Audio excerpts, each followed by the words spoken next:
అందరికీ నమస్కారము. ఏ దశ వారు ఏ రత్నము ధరించాలి అనే వీడియో రెండవ భాగం చూస్తున్నాము. గురు మహాదశ నుండి కేతు మహాదశ వరకు కూడా పూర్తి వివరాలు తెలుసుకుందాము. గురు మహాదశ 16 సంవత్సరాల పాటు ఉంటుంది. గురు జపము జరిపించుకోవాలి. కనక పుష్యరాగము ధరించాలి. చూపుడు వ్రేలుకు బంగారంతో ధరించాలి. శుక్ర మహాదశ నడుస్తున్న వారు 20 సంవత్సరాల వరకు కూడా ఈ దశ కలిగి ఉంటుంది. శుక్ర జపము జరిపించుకుంటూ వజ్రము ధరించాలి. ఉంగరపు వ్రేలికి బంగారంతో ధరించాలి. శని మహాదశ నడుస్తున్న వారికి 19 సంవత్సరాలు ఈ దశ కలిగి ఉంటుంది. నీల రత్నమును మధ్య వ్రేలికి వెండితో ధరించవచ్చు.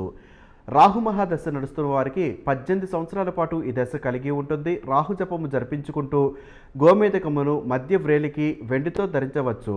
కేతు మహాదశ నడుస్తున్న వారు 7 సంవత్సరాలు ఈ దశ నడుస్తుంది. కేతు జపము జరిపించుకుంటూ వైడూర్యమును మధ్య వ్రేలికి వెండితోనూ లేదా బంగారముతో కూడా ధరించవచ్చు.